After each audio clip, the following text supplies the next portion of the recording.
नमस्कार दोस्तों, welcome to the trading तंत्र। Nifty index weekly analysis video में आपका स्वागत है। अगर आपने पिछले वीक की वीडियो को अच्छे से फॉलो किया होगा तो लास्ट वीक आपने अच्छा नहीं बहुत अच्छा पैसा कमाया होगा। मैंने कहा था अगर हेड एंड शोल्डर पैटर्न का ब्रेक डाउन हो जाता है तो वहां से एक बहुत ही बड़ा नीचे का मूव आएगा और आप अच्छे खासे पैसे कमा सकते हैं।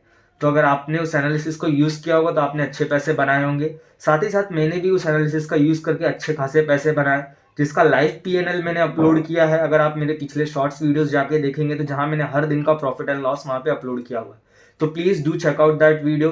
और सिमिलरली मार्केट बहुत अच्छा खासा गिर चुका है। मैं जानता हूँ बहुत से कंफ्यूजन है, किस स्टॉक में इन्वेस्ट करना है, किस सेक्टर की तरफ जाना चाहिए। उसके लिए हम डेडिकेटली एक अलग से वीडियो लेके आएंगे। बट अभी आज के वीडियो में एनालाइज कर लेते हैं कि नेक्स्ट वीक निफ्टी कैसा रहेगा, मेरा पॉइंट ऑफ व्यू क्या है, डोमेस्टिक सिनेरियोज क्या है, ग्लोबल सिनेरियोज क्या है। ग्लोबल में तो आपको पता ही क्या चल रहा है, बट फिर भी हम उस सबको कवर करते हुए इस पूरे एनालिसिस वीडियो को कवर करेंगे। तो चलिए चार्ट्स पे चलते हैं और निफ्टी को एनालाइज करना स्टार्ट करते हैं। का नेक्स्ट वीक जो एक्सपायरी है 31st को होने वाला है, उसमें उसका मूवमेंट कैसा रहेगा, क्या हो सकता है, सपोर्ट क्या होगा, रेजिस्टेंस, वो सब कुछ डिस्कस करेंगे। तो अगर लास्ट वीक आपको याद हो तो ये हेड एंड शोल्डर पैटर्न जो 3 आवर के टाइम फ्रेम पे काफ़ी बढ़िया दिखता है। Let me show you that head and shoulder pattern again. So ये था लेफ्ट शोल्डर, ये हमारा हेड, ये और इस तरह से इसका यहाँ पे ब्रेक डाउन हो चुका। तो ये सपोर्ट था कुछ 800 के लेवल के आसपास, 24,800, जिसका ब्रेक डाउन हो रहा, हमें काफ़ी अच्छा मूव देखने मिला। मतलब वहाँ से निफ्टी ऑलमोस्ट देखा जाए तो 600 पॉइंट गिरा है और उसमें हमने अच्छे खासे पैसे कमाए। अगर आपने लास्ट वीक के एनालिसिस की वीडियो देखी थी तो वहाँ मैंने बताया था कि इसको काफ़ी नीचे जाना है अगर ये हेड एंड शोल्डर पैटर्न का ब्रेक डाउन कर दे। तो अभी आज डिस्कस कर लेते हैं इसका नेक्स्ट, पहले सपोर्ट क्या होगा। सपोर्ट में देख लेते हैं बिकॉज यहाँ पे हर कोई ये जानना चाहता है कि निफ्टी कहाँ पे रुकेगा, इसका सपोर्ट क्या है। तो जो पहला सपोर्ट निकल के आता है वो है 24,000 का लेवल। 24,000 का लेवल क्यों, उसके लिए मैं आपको डेली पे लेकर चलता हूँ।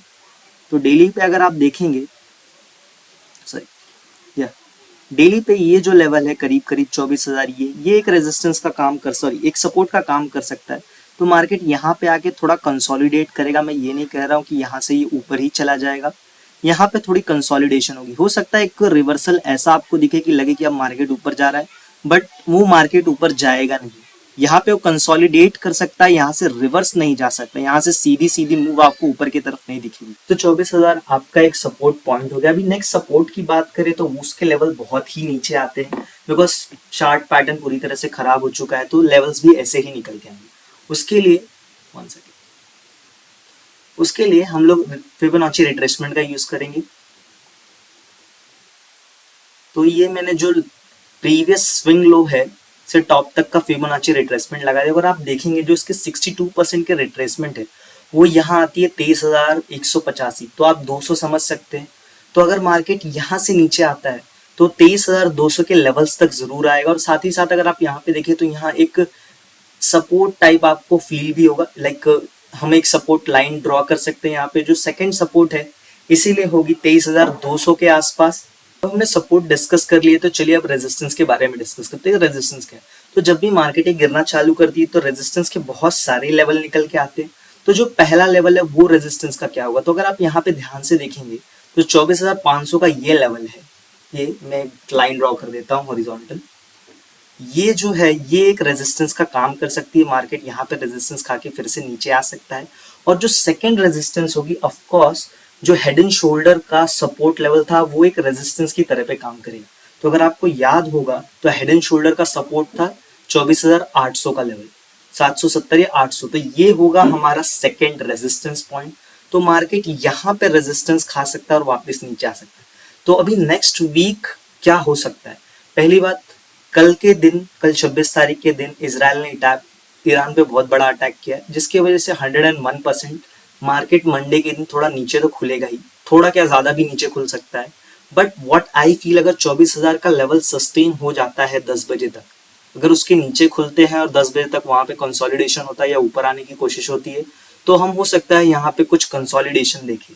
बट अगर मार्केट 24,000 के लेवल को सपोर्ट नहीं करता 10 बजे तक तो हम बहुत ज्यादा नीचे आ सकते हैं। अब वो लेवल्स क्या होंगे वो तो मार्केट में ही पता चलेगा, उसको प्रेडिक्ट करना थोड़ा सा डिफिकल्ट है। बट अगर हम ज्यादा नीचे ना खुल के यहाँ पे कंसोलिडेशन करते तो एक स्पाइक आ सकता है। वहां पे आपको ज्यादा डरना नहीं है बिकॉज आई डोंट फील कि बहुत बड़ा स्पाइक आएगा।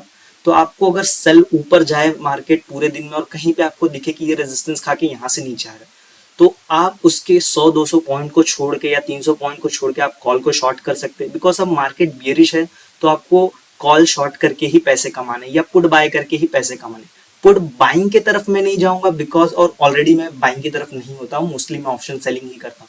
अगर आप मेरी वीडियोस देखेंगे तो वहाँ आप पाएंगे कि मैं मोस्टली ऑप्शन सेलिंग ही करता हूँ। तो मेरा यही होगा कि जैसे ही मार्केट ऊपर आए मैं कुछ अच्छे स्ट्राइक प्राइजेस पे, स्पेशली 24,500 के, 24,800 के कॉल को मैं सेल करूँ। राइट नाउ फ्राइडे को मैं कॉल शॉर्ट करके गया, वो है 24,650, बिकॉज मुझे पता है ग्लोबल इवेंट्स क्या चल रहे हैं, वहाँ पे सब कुछ ठीक नहीं है। तो मार्केट नीचे ही खुल सकता है, गैप डाउन ही खुल सकता है। गैप अप के लिए बहुत अच्छी न्यूज़ की जरूरत पड़ेगी, जो कि मुझे नहीं लग रही है। तो ग्लोबल क्यूज में तो ईरान इजराइल का ही है, ये लोग कुछ ना कुछ करते रहेंगे जिसकी वजह से मार्केट नीचे खुलेगा, पैनिक मचेगा।